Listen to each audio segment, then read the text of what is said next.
we operate in that state, which is why we then end up having burnout, and we end up kind of going back down the ladder. Yeah. Oh, back up the ladder, quick. Oh, snakes and ladders. Yeah. But when you get to perimenopause, because of that type of pattern that you've had all your life, right, which you've kind of masked with lots of different things, you know, eating, substance abuse, anything, right, to keep yourself calm, because that's essentially what you're trying to do. You're trying to self-soothe, trying to self-regulate, but you don't know that.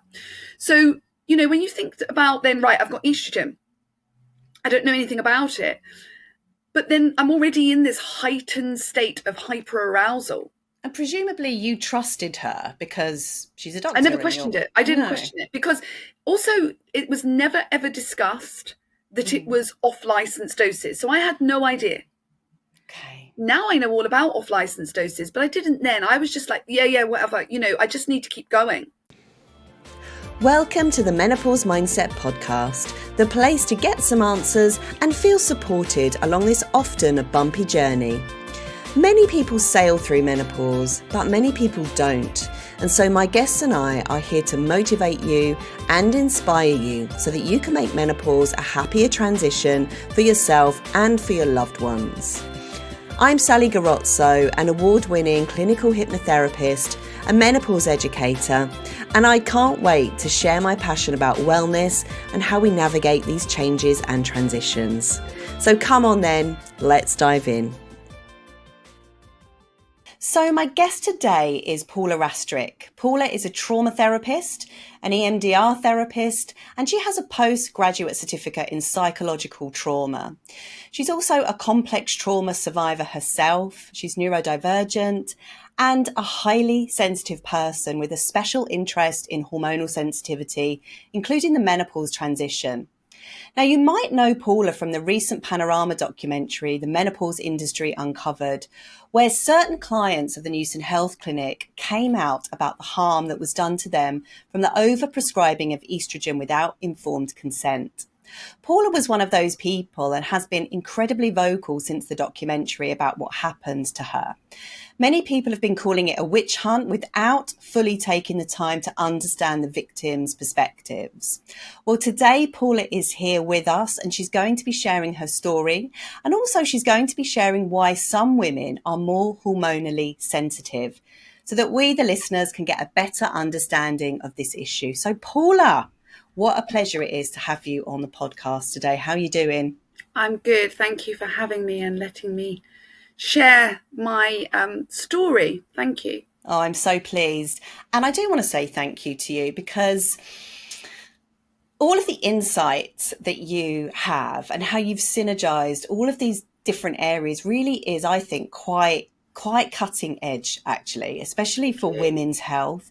And I do think that the people listening to this are going to get a very, very different insight into the menopause transition after hearing what you've got to say. So without further ado, I would like to invite you to start with your story of your own personal menopause transition and how it has led to these deeper understandings that you have about menopause trauma and these sensitivities. Yeah. Okay. So my story started back in 2017. So it started because at the time I was running a business with my husband. There was a lot of stress. There was a lot of things going on. We just left careers in professional football and we'd started a business together. And things were very successful, but extremely busy. And then I started to feel, you know, that I wasn't coping. I was starting to feel that my anxiety was becoming heightened. I wasn't sleeping. So back in 2017, the menopause was not mainstream. So I'd like to just kind of point that out. And then one of my friends said to me, do you know, you could be perimenopausal. So I was 45. And I just said, whatever, you know, I just need to keep going. We've got this business. I'm drowning. And that is exactly how I would describe it. I am drowning. It felt like I was going under, coming back up for air, coping, because I've always been a high functioning, high masking, kind of high achieving type of female. And I think that's one of the things that I'm going to be talking about, because I firmly believe that a lot of us have been high masking for a number of years. We're now starting to understand the brain and the nervous system in terms of females' mental health. So my friend said to me, you might be perimenopausal. And I just said, just whatever, I need to fix it. Yeah. So she said to me, there's a local specialist who is working at Spa Hospital. And there's no point in not being transparent. It was Louise Newson. So I went to see her. She was on her own at that point, before Newson Health, and she prescribed me HRT. And what happened was, the prescription was for 100 mcg estrogen patch, okay?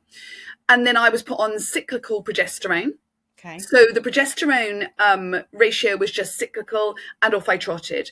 To cut a very, very long story short, in the 3 months I started to spiral. Things became worse, not better. So I went back after the 3 months and I said, my anxiety was increasing. In fact, I was starting to have rage. I was starting to get that hyperarousal, like a trauma response that's being pushed down. Your nervous system's kind of like erupting. And instead of being able to control it and actually mask it and push it down, it's now becoming so kind of frequent that you're kind of living in a high state of, I would say, hyperarousal. Does that make sense? Yeah. And I've always been hypervigilant because of my background. Right. So the estrogen was making you more hypervigilant, basically, like putting you into that fight flight mode. 100%. Okay. 100%. But I didn't know that at the time because I didn't know anything about this. So after 3 months, went back, I said, I'm not feeling good. I'm not feeling good. And things were deteriorating. At this point, I was then prescribed double. So my estrogen was doubled. So it went from 100 to 200.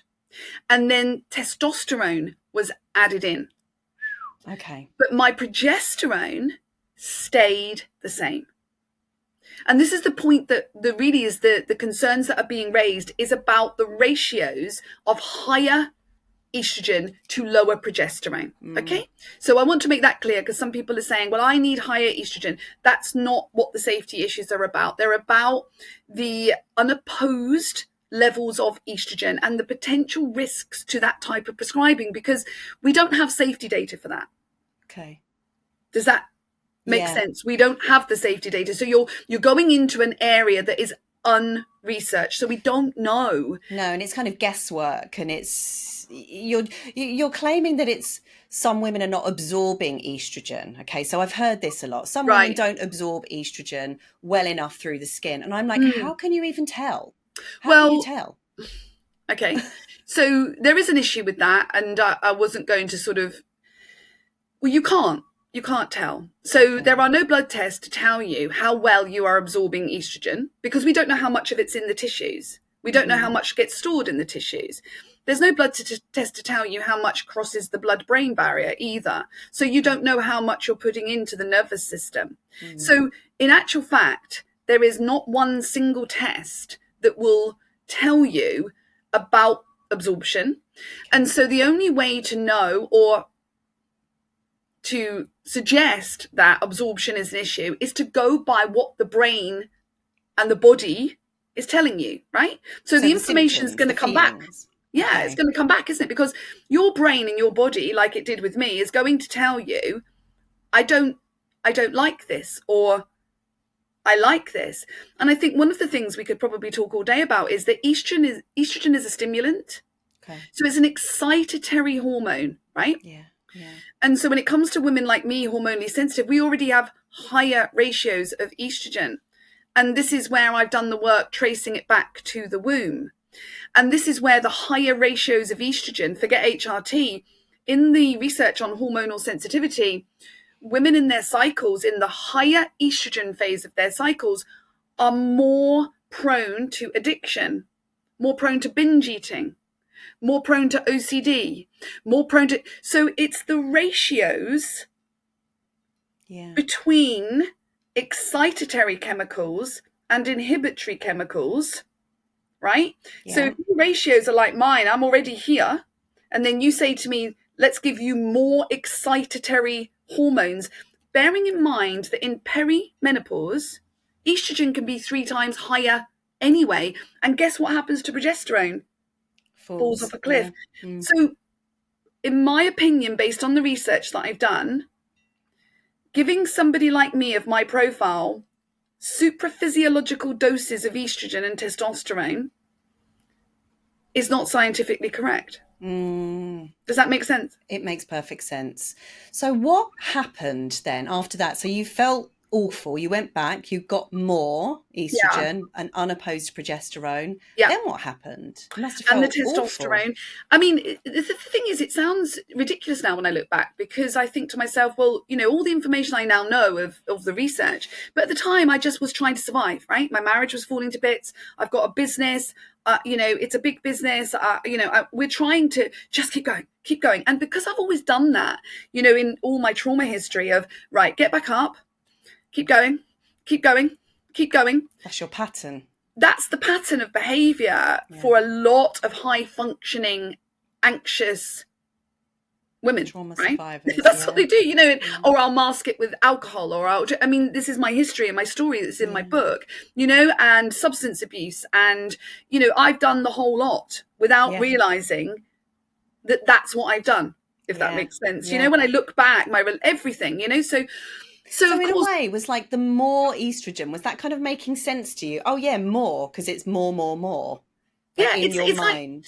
Like, because I'm so used to that sort of type of like, right, okay, this isn't working, take more. So it wasn't alien to me. It wasn't like I was thinking, oh, stop. And because I was so trying to survive, I'm in fight flight anyway. So I'm already in a state of high fight flight. Which is your ADHD, which is your order. We're all in this kind of like higher state of arousal. Would that make sense? We operate in that state, which is why we then end up having burnout, and we end up kind of going back down the ladder.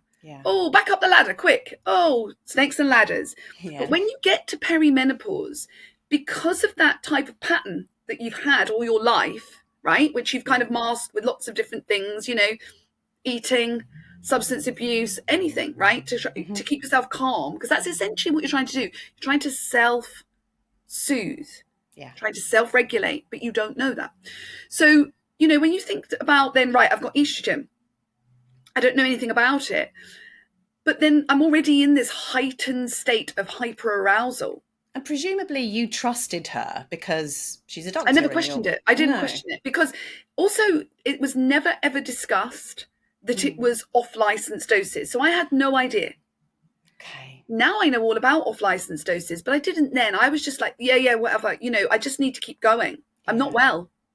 And I wasn't well. And then things really deteriorated. And it really was a sort of process rather than a one event, but a process over time. The rage. The anger, the aggression, because bearing in mind, I'm now having testosterone as well. And this is a really poorly understood. This is really poorly understood, because your hormones interact with the environment you're in. So if you think about it, if we just take, just basics, right? If you're a man, because we've all got the same hormones, males and females, right? We know that now. But say you're a man and you're watching, I don't know, England play, and England are losing, and you're sitting with loads of men and you're having a drink and they're losing, and your testosterone is starting to get few. We know that rates of domestic violence increase, right? Because of the environmental stimulus and external environment impacting rage, anger. That's what our hormones are there for. They're there to survive, so testosterone is a hormone that is an activating hormone, because on one hand, you're going to need testosterone to get those muscles to contract, to run away, to sharpen your focus, to get away from the tiger, whatever. On the other hand, testosterone is also an inhibitory chemical, because it's also pro-social.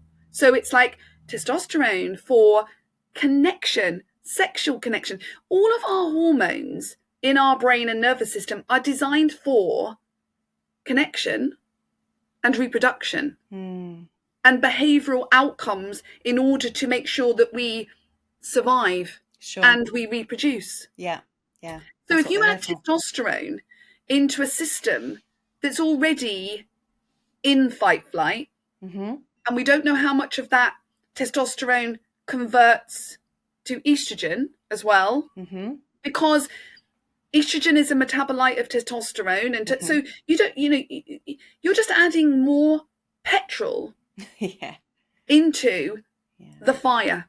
That's the best way to describe it. And things became really, really, really bad. And in the end, I had to move out of my home and I had to leave my son. And the reason I say that is because I came from a very abusive childhood, and there was no way on earth I wanted my son, who was 10, to see me in the state that I was in, and the arguments with my husband, and the ferocious rows and the aggression, and at the same time trying to keep a business going and trying to, so you just have this huge melting pot of stress. And then you've just poured in like a bonfire, and then you've just gone, right, let's add more petrol in and set light to it. And then I started to bleed. And this was over a long period of time. My body was so inflamed. I've still got pictures of the inflammation all over my face, because I started to bleed. And then that started to then flood. And then that started to then become, it was horrendous. It was just horrendous. It was uncontrollable. So of course then I'm losing this blood, and then and everything's, I've moved out of home. I'm trying to keep surviving. The long and short of it is I ended up in a place mentally where I felt I couldn't continue. I was going to end my life. End it all. And that was an experience. I've had some hard times in my life, but this was an experience where I completely disassociated. I had no brain power left to actually get myself out of that hole. And because I've always done it, that feeling of not having no answers left, just nothingness, was really quite alien to me, and really quite, empty space. Because I'm always somebody that's like, right, okay, come on, okay, get it together, because that's what you do all your life, isn't it? And then and then I think there's lots of scientific reasons, but your resilience, your window of tolerance, your resilience, your stress resilience in perimenopause, because of that, I believe from the research I've done, the drop in progesterone first and GABA and allopregnanolone is what then dysregulates your stress response even more. Which is why trauma comes back up. Why? Because PTSD, because I ended up with PTSD because it re-triggered, because I had to have various cancer scans and then a hysteroscopy. And I had no idea what a hysteroscopy was. It was brutal. When they put a camera inside the uterus. And there's no anesthetic. Okay. And it re-triggered because of my sexual abuse when I was younger. So it re-triggered trauma. So, it was a whole cascade of events that culminated into this kind of, what I would call this point of just... So you were deep in this void, this dark void, without feeling that you had the tools or the resilience to prise yourself out. You were essentially alone. Now, what happened? I mean, there must have been a turning point, or a very, very slow turning point. So that point there, that pivotal point, which is where I start with in my book, actually, that pivotal point of just nothing left, nothing, no energy, just nothing left in the tank anymore, right? That was saved by my son. But then what happened after that was I carried on, but then I went into depression. So instead of being in the high functioning, hyper aroused state, because the system had burnt out, there was nothing left. The only way left to go is into depression and into that shutdown state, isn't it? Because your system will always shut down in order to survive energy, right? The brain knows, the nervous system knows, right? We're going to close everything down. So we're going to preserve that energy because you haven't got anything left in the tank. So I then sank into depression. Preserving it for your vital for your survival. heartbeat and your Yeah. brain. It's essentially all it really cares about is just... Well, that's what that flat state is, and that very low arousal, depression, is due to the fact that the receptors in the brain. That's another thing as well, is if you keep putting too much estrogen or any chemical or any substance and you keep putting it into the nervous system, eventually the receptors will just switch off. Because the system's running on too much heat, right? So then one of my arguments about absorption is, well, actually, how do you know that the brain is saying enough, and we're shutting those receptors off, right? And instead of recognizing that actually it's too high, you're having to take more to get the same high, which is just the same as you do when you take cocaine. Or it's the same process. Is that so? You get resistant to it in a way. Well, yeah. Is that what you're saying? Otherwise, well, I mean, it's a stimulant. So what goes up must come down at some point. You can't just keep going up and up and up and up. And the brain and nervous system works on the balance of homeostasis. So you've got excitatory EI balance. So too much excitatory chemicals and too much tone, up, then the system will eventually at some point go, no, resist. So what are you going to do? Are you going to keep pushing higher? And this is where I think we're just not understanding the way the nervous system actually works with the hormones, our sex hormones. So essentially then I went into depression. So they put me on antidepressants, and then they had to wean me off the estrogen because because it's a stimulant.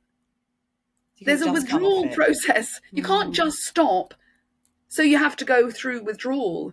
And I've spoken to other women, and that withdrawal process is not pleasant. Especially on such high amounts as well. And high amounts for my system, right?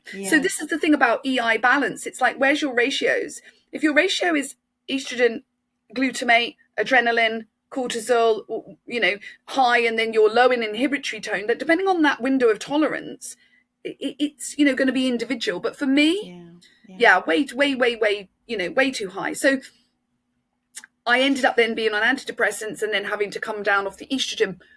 And then that's when a very long process. So we're talking a long process. And then that brings me to COVID. And then COVID happened and we closed our business. And that's when I started to really sort of think, what the hell happened there?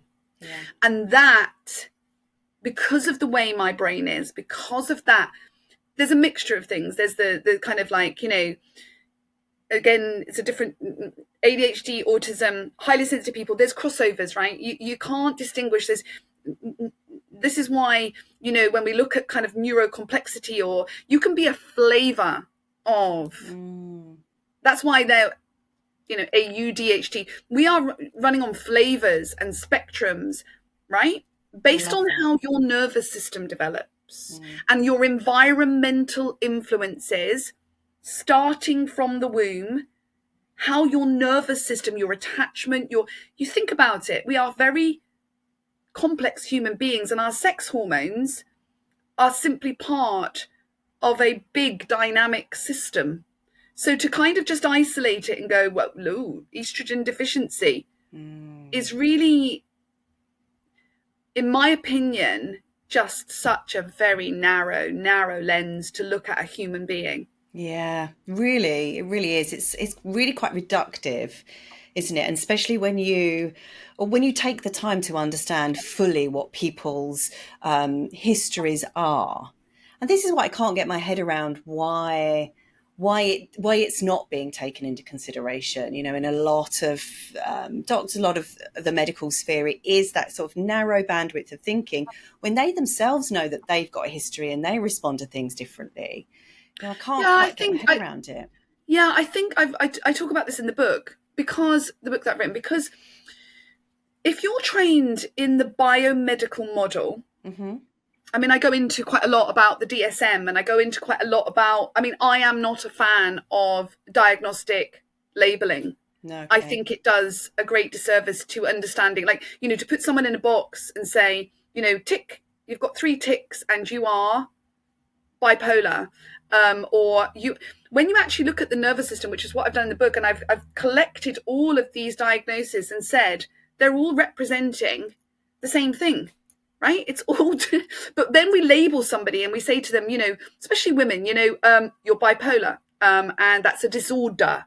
And I don't like that disorder label. It's like, ADHD disorder, or I don't understand how the DSM, I know we have to categorize things, and it's helpful, right, in a way to say, I'd like a diagnosis, or I'd like a label, or I'd like an identification. Yeah. I understand that. But I think what we're going to find in years to come, bold statement, not that far, is that you're going to find that actually pretty much everyone is on spectrums of neurodiversity, and there is no neurotypical brain. Because I think where we've gone wrong is we're saying there's a neurotypical brain, and anyone outside of that framework, whatever that is, has a disorder. Yeah, it just doesn't seem right, not, does it? And unfortunately, the kind of the biomedical model of disease and illness, that's how it works. It's very much like, like a car, your engine is not working. We have to give you something. We're going to label you this, and here is the meds. And I think that psychiatry, I'm not dissing psychiatry, but I'm just saying that because it's very medical label, it's very medical based, instead of actually thinking, well, why is this person's nervous system and their behavior dysregulated? And I think you'll find it's due to either psychological trauma, things that have happened, particularly in childhood, which sets that foundation of behavior and neuropsychology. And I think we need to change our focus. One, in my opinion, we need to make things trauma informed, because I think really and truly, I know I'm biased, but if you look and you think, right, where does this person's stress response come from? It's come from events that have happened to that person, right? Yeah. It's not because, oh, I'm estrogen deficient, for example. Do you see what I mean? Like it's too complex. And I think that the more trauma informed we become, and the less we focus on negative labeling, especially with women, oh, she's nuts and it's bipolar, and actually I'm crossing bipolar, ADHD. When you look at it all, they're all crossing over. Yeah. So you could be a flavor of ADHD, a flavor of autistic, a flavor, because of the way that the neurotransmitters and the nervous system starts in fetal development. That's so interesting, and I hadn't heard of that really, about this in utero hormonal profile starting as an embryo, really. How does that? Like, is that to do with I guess it is, like the mother's stress level?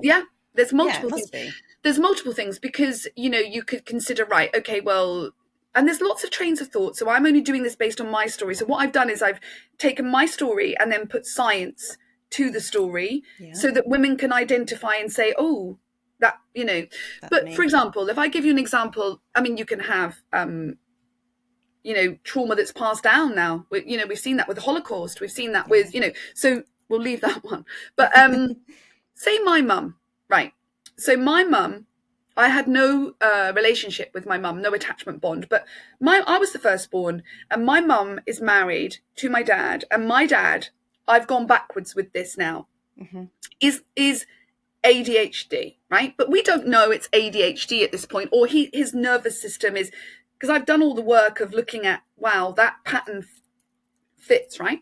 Yeah. But my dad's narcissistic. So my dad, all the patterns of behavior that I've gone back over of narcissism and understanding the crossovers that you can have. I mean, we've got research that says all of these comorbidities can happen. You can be ADHD and highly sensitive.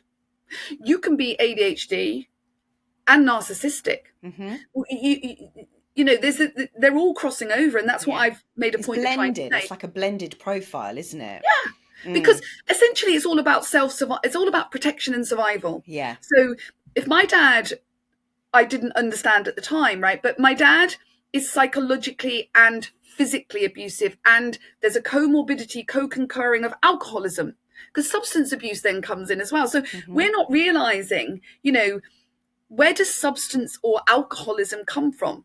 It starts with, in my opinion, trauma. Yes, it's a masking, it's a survival strategy to either block out what you don't want to feel, right?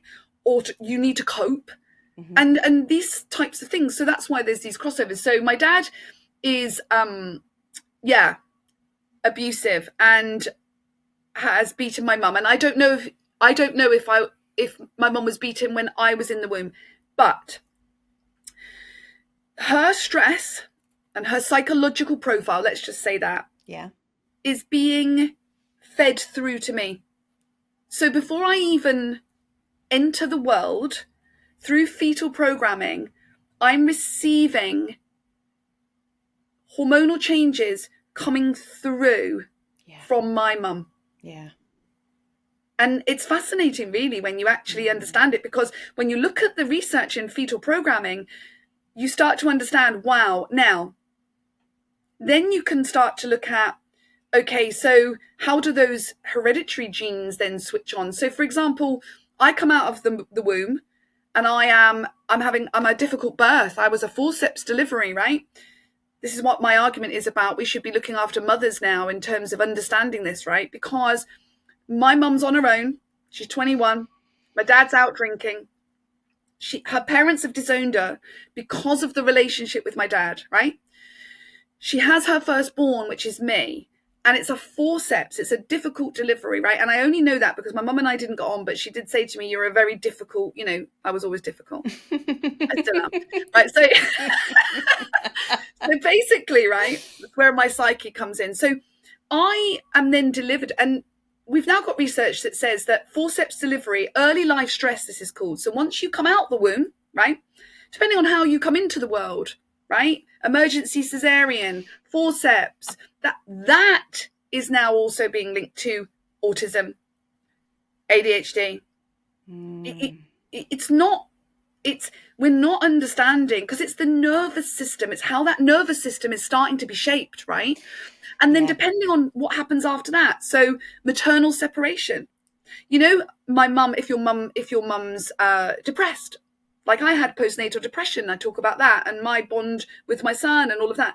But if you're already depressed and then you're not bonding with your baby and you're not holding them and you're not giving them that co-regulation, that's not a blame thing. I'm just saying that because it happened to me.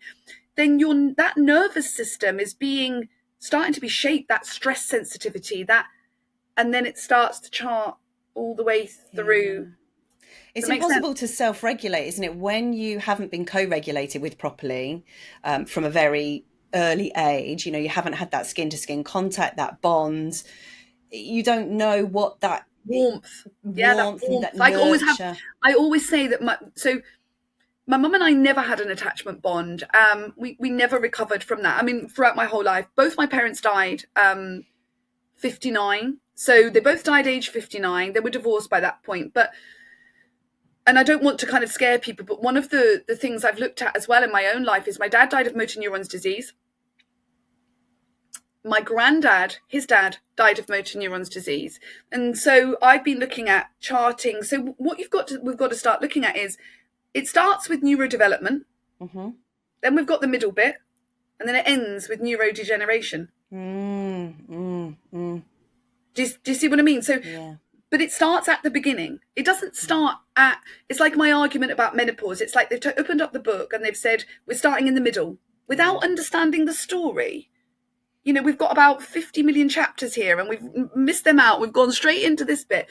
So when we actually start to look at it from a very early stage and then trace it through, you're starting to see how the nervous system and the stress sensitivity, because what we do know, right, is that stress is the highest risk for any disease, anything. Sensitivity to stress, okay. It's stress, right? And yet we're not understanding how the nervous system works to understand, well, what could I do to actually manage that stress because that's ultimately, the research tells us, that's why women with adverse childhood experiences, the research is there to say they have worse experience in perimenopause, but it's all connected because you've got PMS, PMDD. I've charted all of this: PMS, PMDD, pregnancy, and then you've got perimenopause. And there is an underlying, if you go through all the stages of the same nervous system dysregulation. Yeah. And you can see how our epigenetic changes happen. Mm-hmm. And then you arrive at perimenopause like I did, well, crashed into perimenopause, right?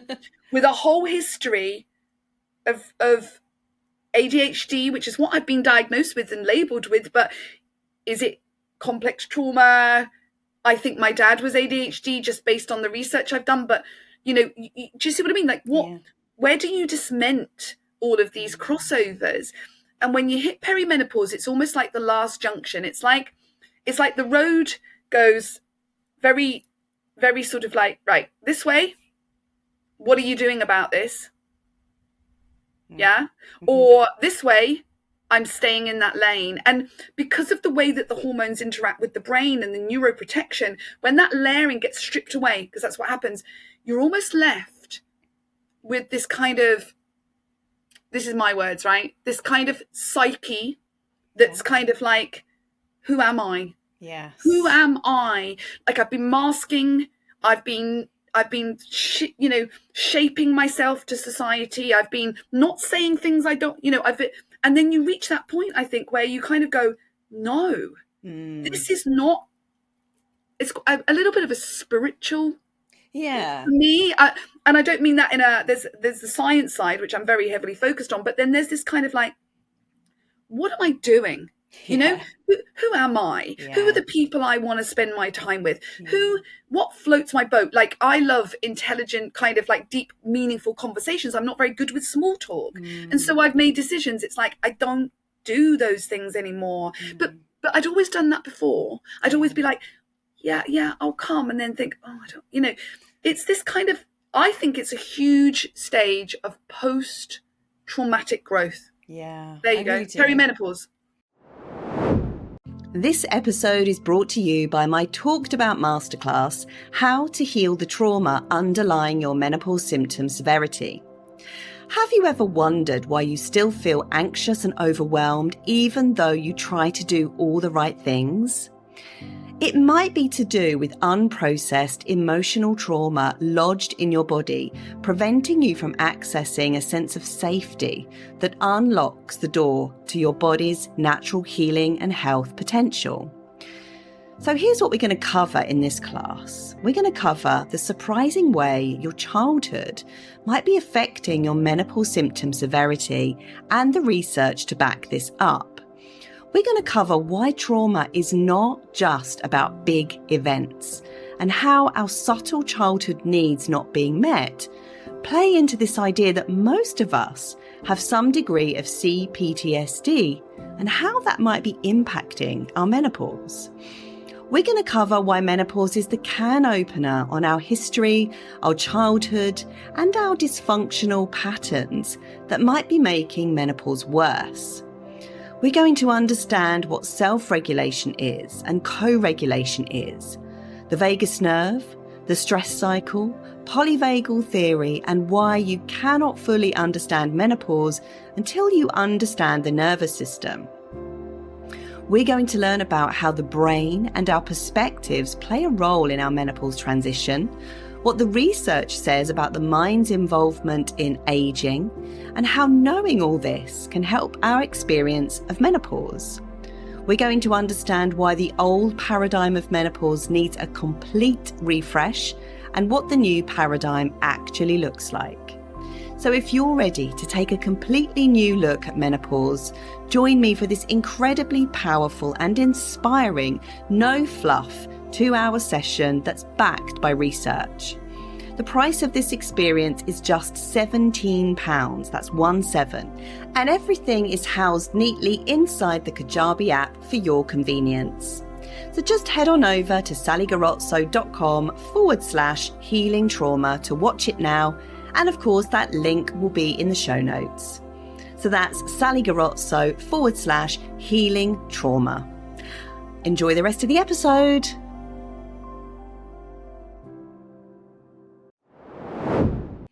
Yeah, post-traumatic growth. Wow, that is, beautiful, beautifully articulated, all of it. Really, I'm right there with you. I'm like, yes, I can feel it in my body. I can feel my neurons are firing, going, yes, yes, Well, yes. this is the thing about connection, because this is what I'm saying is about the nervous system, right? We're doing this on Zoom, and our nervous systems are regulating with each other, right? And you're getting energy from me, and I'm getting energy from you, right? And that is making us feel good, isn't it? Yes. Yeah. Right? And so this kind of co-regulation and this understanding of environments and, who are you spending time with? Who's nourishing your brain and your nervous system?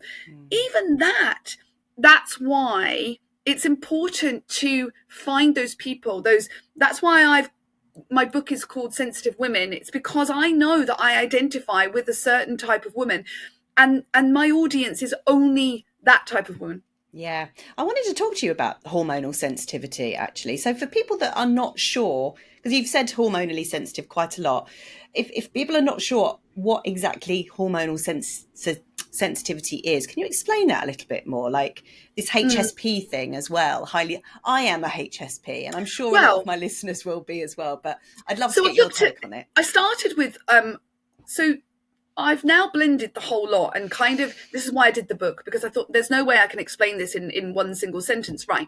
I started off with thinking to myself, I'm a highly sensitive person. So I started to look at the research around highly sensitive people, and I started to look at the work of Elaine Aron, who's the kind of pioneer within that field, right? Yeah. And at first, this was in my investigations as I was doing it, right? And at first I was like, right, that's me. I'm highly sensitive. I have high empathy. I can read a room. I pick up energy. I can. So I started doing all that. But then I've started to look at the crossovers between autism and ADHD and highly sensitive, because they're all crossing over, right? So now there's research I've found that says you can be ADHD and highly sensitive. So this is what I'm saying. It's like, and a lot of people argue that highly sensitive people are actually autistic people, right? But you could also put this in the mix. So if I'm able to read a room in terms, I can read people's language without them speaking, and I can get an environmental cue as to how things are going, that could be my hypervigilance. Because when I was younger, my dad and my mum, because I didn't have any co-regulation between the two of them, unfortunately, it wasn't just one parent, it was both. I became, as the eldest, two younger brothers, I became the one that's like the survivor of reading the situation. Right, stay back. This is going to explode. Guys, stay in your room. Protecting my brothers. Yeah. So I took on that role, right? So how do we know that kind of high, what you call empathy, or high, hasn't come from your childhood where you've been learning to read a situation? You become very perceptive about body language. Is it going to kick off? Is he drinking? Is he going to go into a narcissistic rage? Yeah. Well, of course, your senses and your sensory processing and your nervous system is cueing towards safety, right? So you develop higher ability and perceptions of being able to read people, and then goes with that depth of processing of, high empathy, right? So I can feel I have a strong sense of somebody's pain, if that makes sense. But I don't know if that's because of my own pain that I'm able to then mirror that more, because I know my own pain. And so that kind of brings me back to the whole point of a lot of people that are women that are more sensitive have what's called heightened justice sensitivity. Yeah. Have you heard of that? Well, now no, I haven't heard of it, but as you're mentioning it, I'm like, yeah, that makes sense. So that would make sense in terms of where I've gone with the way I've gone and the direction I've gone, right? Is that heightened sense of, no, this is not right. Like fighting for fairness. Yes. Yeah. And and then combined probably with my trauma background of having things happen to me that I didn't consent to. So informed consent is a huge issue for me. It's like, that is, you know, I have to stand, you know, combined with my feeling of other people's pain, you know, so that makes the whole kind of the ball of, you know. Yeah, the whole ball of it. That's kind of like almost like why you've taken on this role for yourself in a way. I mean, I know. Yeah, and I always have. When I was younger, I took on as the eldest, and you'll find that where you sit in the family dynamics, you'll see where you sit and how that relates to your psyche, and again, you know, we could talk all day, but what happened at school, you know, when you go through your sensitive teenage years. So I was bullied at school because I ended up being in Scotland, and that's a whole different story. And I was the only English person. So then there was bullying. See, when you start to look at the research around, right, prior to puberty, so in fetal programming, we'll go back, your sex hormones, we'll just say estrogen, testosterone, and progesterone, and right, they are involved in what's called organizational. They have an organizational role, right? So they help organize the brain, right? And yeah. But then when you are born, shortly after that, they go relatively quiet. Okay. Because they're not there. They're not needed at this point. They're going to come back at puberty. Yeah. They're sex hormones, right? Because so then you've got at least 10 years, 11 years, say, of neurodevelopment. And this is where you're going to have your complex trauma, your ADHD, autism, highly sensitive people. It's all mixing into the mix, isn't it? Right? Yeah. And then when you get to puberty, your existing brain circuitry and your wiring and your organizing, that then your sex hormones join in that profile. Okay. Do you see what I'm saying? So then you've got them, they're joining in. They're not. So this is why I'm arguing that estrogen, because is not the master regulator of the female brain. If it was, it would be there the whole way through. Yeah. But it's not the master regulator, is the experience, the environment. And the master regulators of the brain and nervous system, which is what my book is about, is GABA and glutamate.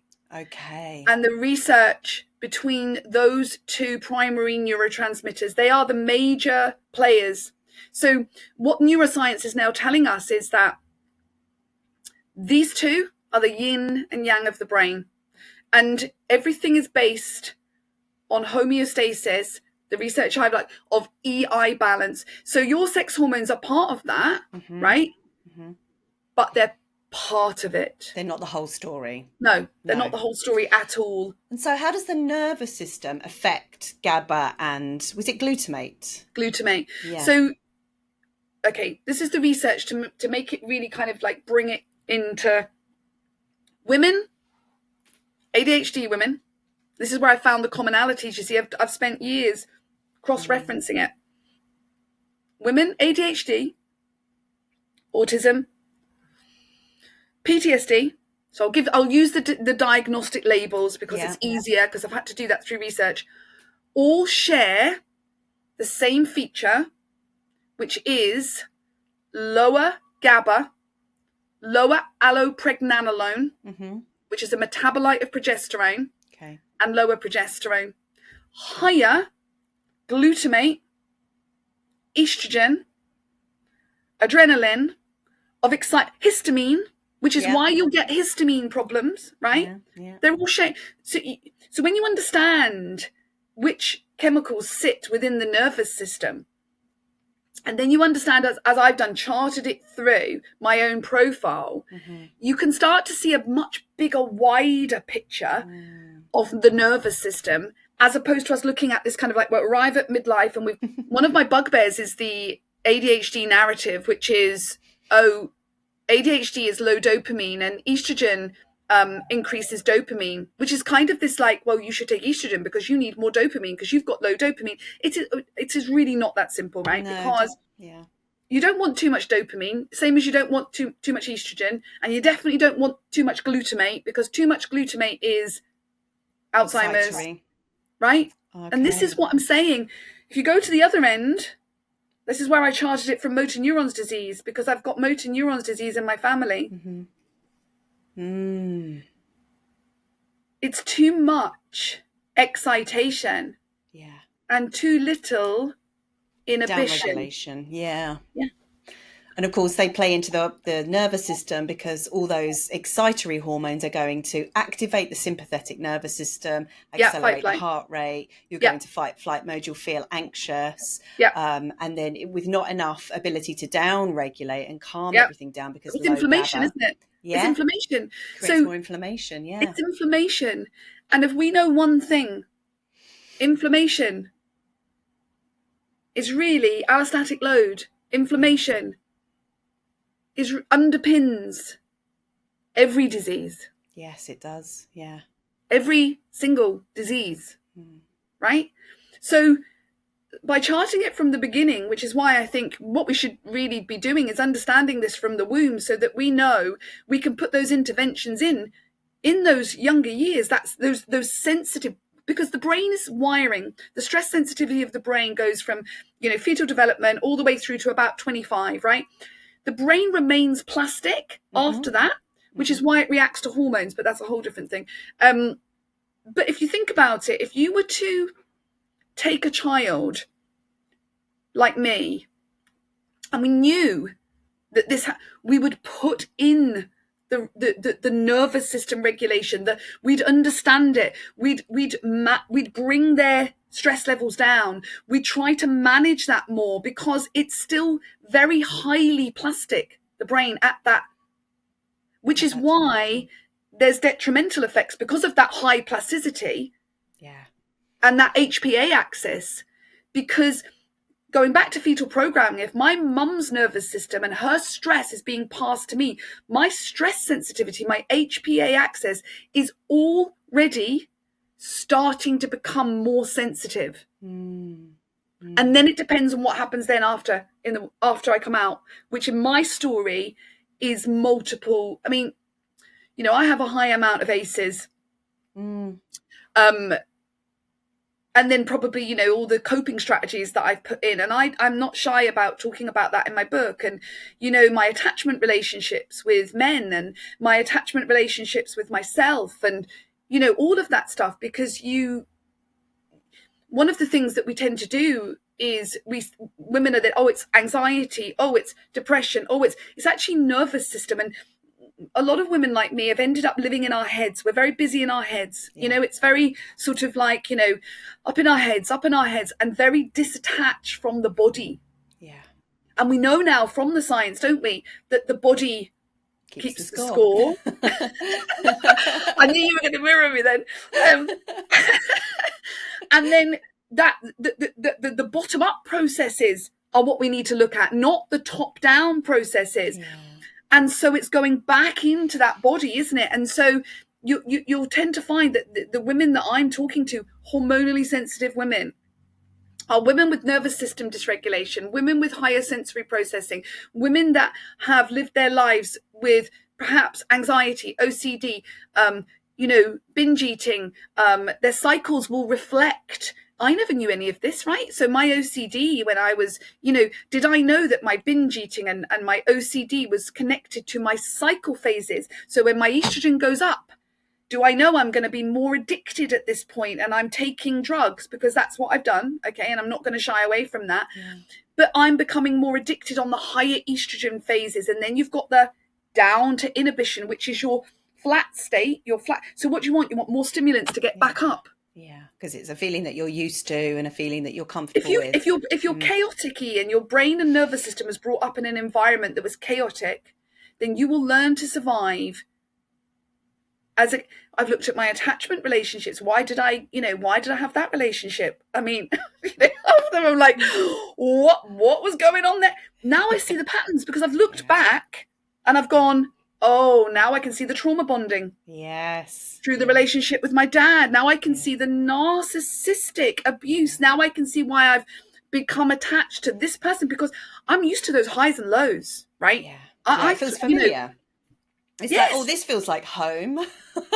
And over the years, I've when I had my son, I had postnatal depression, and that's when I changed. So one of my first big changes was then going into yoga. And that was, I would call, so that was my first, what I call epiphany moment after I had postnatal depression and I gave up work and then I restudied. I've always restudied. I've done multiple things. And then my second epiphany, I call it, is my perimenopause moment. Yeah. Okay. Do you see what I'm saying? Yeah, so menopause, that is often that time, very invitational time, and pregnancy, having children, I think for many women, I don't have children, but from what I've heard, it's that wake up call. It's that moment of, oh, I've got to do something. I've got to change something, or something's got to change. I'm not feeling good. That post birth depression. What's it called? What do they call it? Postnatal. Thank you. Well, they call it postpartum now, but postnatal depression. Yeah. And, I had a traumatic birth with my son again. So I go into that because now you can see, right? Okay, so I'm unfortunately, when I was pregnant, heavily pregnant, my grandparents, it's in the book, my grandparents did a suicide pact. What's that? Because my granddad had motor neurons disease and they'd already seen their son. So they, and I was really close to my grandparents. They brought me up from the age of because I couldn't stay at home. Yeah. And so I was heavily pregnant at this point. So now you can imagine the stress then for my son, and then we ended up, I wanted a home birth. It was a bit, and it ended up being an emergency C-section. So you can now, this is why I'm saying women's health, right? We should be taking pregnancy and we should be making sure that these women are looked after, because actually that environment that the baby's in, and then the environment the mum's in, and this has a huge role, we understand, in future health. Yeah, I think so. And something that came up for me when you were talking was this idea of a nervous system centric medical industry, if you call it an industry or profession, where the nervous system is actually at the center of the thinking around our body processes, the reproductive phases that women go through, and the life phases and ailments that we have. Like, if we think about it from a nervous system centric point of view, it completely changes the whole thing. It will change diagnostics. It will change. Yeah, I think so. Yeah, labeling. I think we could start to understand, if we understand the nervous system more and attachment processes, and I've charted that right through from, as I said, my own story. But if you were to understand that, right, then instead of it being automatic meds, you'd be able to start working on regulation and co-regulation and environments and that would be like my parents. I don't have any blame towards my parents. They didn't know what, that's one thing I do not have. I am not somebody that's like, right, my parents, but if my dad was ADHD and narcissistic, which is definitely the genetic, because this is another thing as well. Narcissism is there's a genetic component to that. It's not just, it's more complex than people think. Where it's just from trauma. It's not. There's a genetic component. There is with everything. That's what I'm saying. It's genetics and epigenetics. So you're kind of, if you've got that little seed and then you put it in a pot and the environment's right, it'll grow. It's that. But my dad probably didn't get the help that he needed, right? So he's not regulated. So because he's not regulated and my mum's not regulated, and we live in an environment where both parents are not able to regulate themselves, because we all get unregulated, like that's human beings. But if you understand it and then right, actually, then imagine how many adverse childhood experiences we wouldn't have. Right. When if we understand the importance of regulation. Yeah, because you look at an alcoholic parent, right? So an alcoholic parent, there will be other comorbidities with that. So with alcoholism comes lots of other things. There can be emotional abuse, parenting, so you end up parenting your parent. That's what happened to me. You end up being their emotional crux, you end up having to soak up, there. And with narcissism, it's even worse. But with alcoholism, just in itself, there are multiple other traumas that will come, that will dysregulate your nervous system. So you don't know whether they're going to be in a good mood. And if they're in a good mood, what does that mean? Are you going to get a cuddle? Or if they're in a bad mood, are you going to get hit? Mm-hmm. Or are you... So imagine a child's nervous system dealing with that. Then you've got parents arguing constantly, which is why I moved myself out of my home when I went through what I went through. So you've got constant arguing, constant walking on eggshells. The child's not sure. You've got constant, then you've got domestic violence.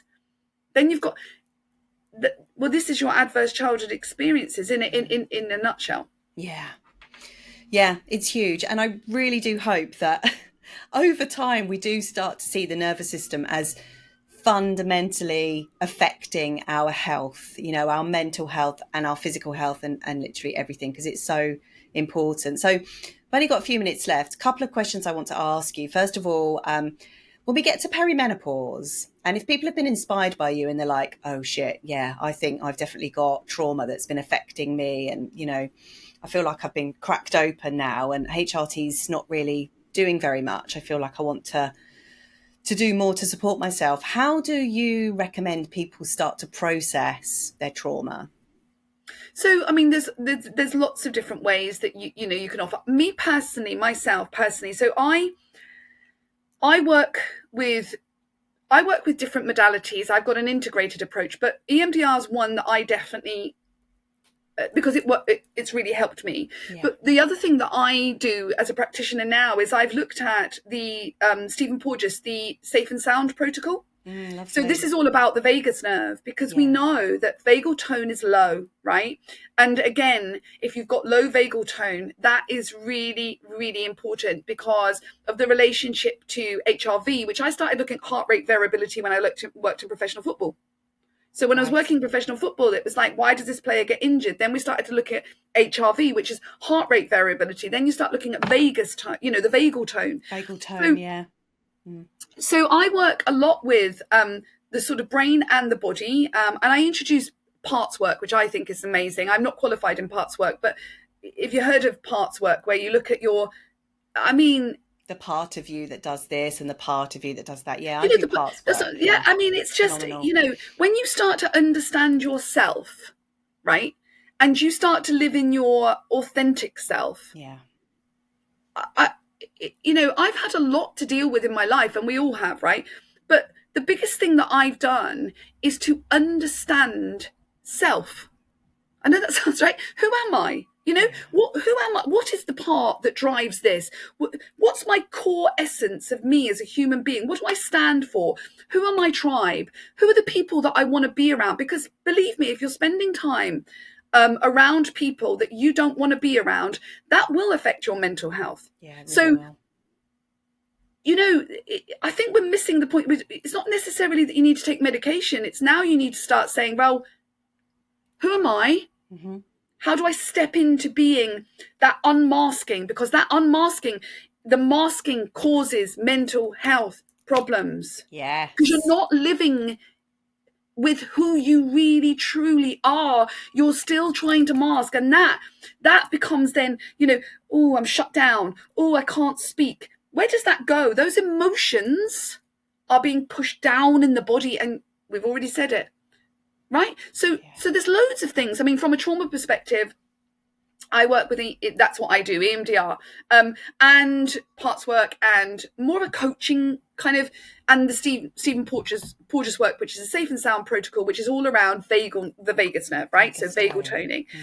These are my types of things. But you can go and look at the vagus nerve and do your own.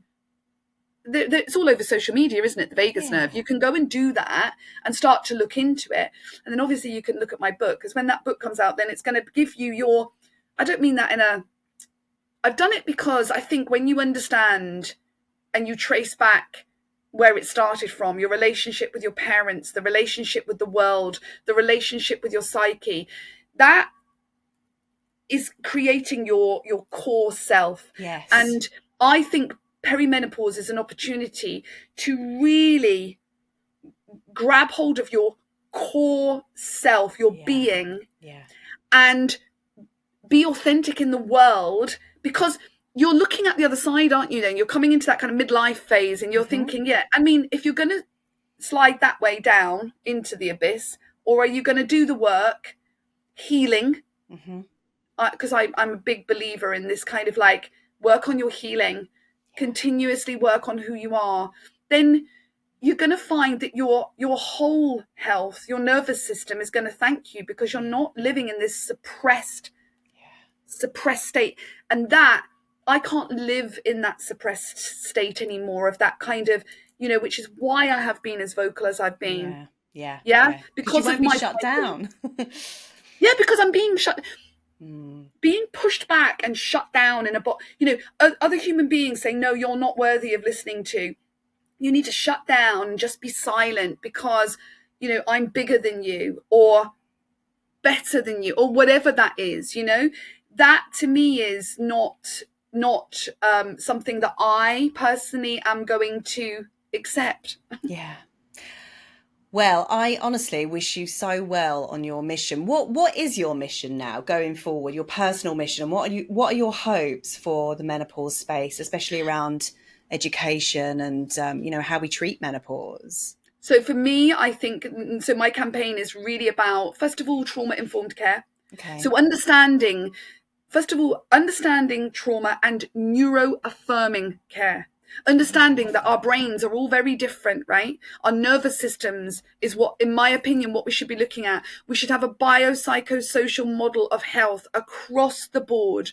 We shouldn't just be saying that it's a medical model. We should be saying, right, okay, this person here, how can we cross-refer out? Right, Sally, can you help this person because you're better suited to that? Do you know what I mean? Like, I'm just one of those that's like, share the energy rather than, you know, because the energy always comes back round. I know that sounds all a bit hippie, but I'm a big believer in that. It's like your energy goes back round and you get the people you're meant to have. And then you have these people, Sally, because these people are more suited to you. They resonate with you more.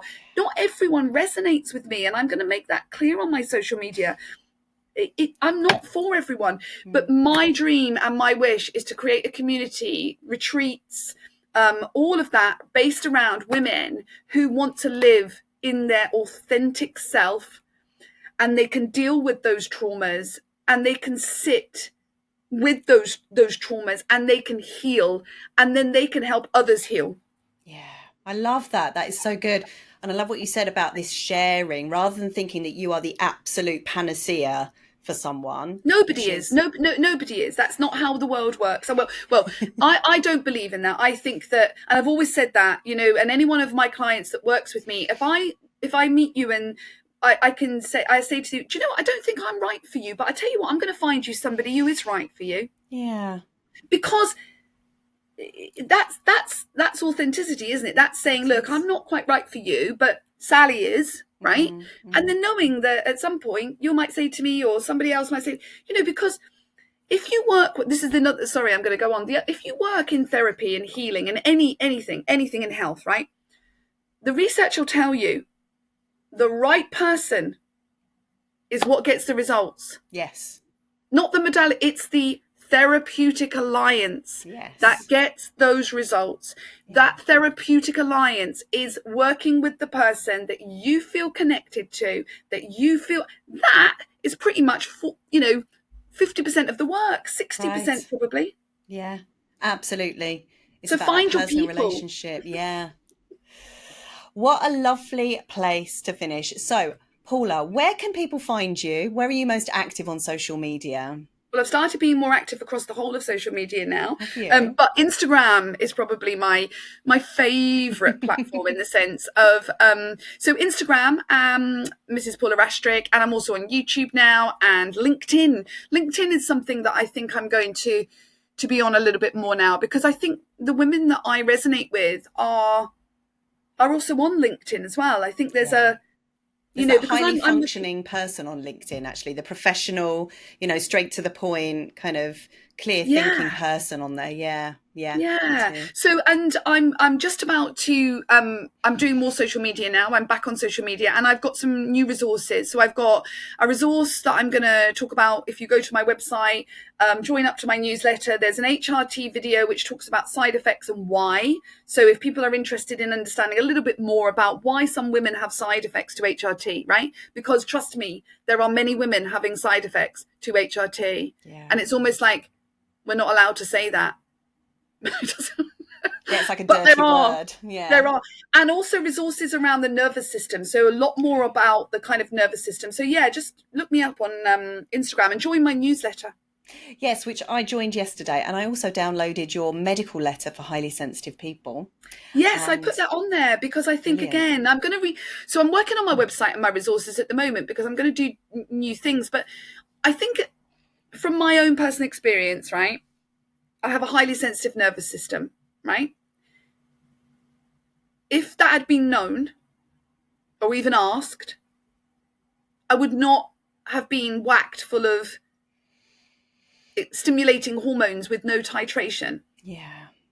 Did you see what I mean? Because and we've got research. I mean, Professor Kulkarni, who works in the hormonal world, she says women with a trauma history, they have a more sensitive brain. You need to be careful. Yeah. And medics need to understand that. Yeah, they really, really do. Well, look, thank you so much, Paula, for spending this part of your day with me. And I hope everyone that's listened has really been inspired the way I have. I've just been glued to you. I've not written very much down, to be honest. We'll have to do it again. We'll have to do another one, talk about something else. But I'm doing my own. But it was lovely to speak to you. I really appreciate it. Thank you for having me. Oh, you're so welcome. And I'll speak to you soon. So I'd love to know what your biggest takeaways were. Be sure to leave a comment below and subscribe, like and share. Just so you know, not all podcasts are uploaded here. So if you want the full array of episodes, head on over to Spotify or Apple and search The Menopause Mindset. You also might like to come and find me on Instagram, Facebook, LinkedIn or TikTok.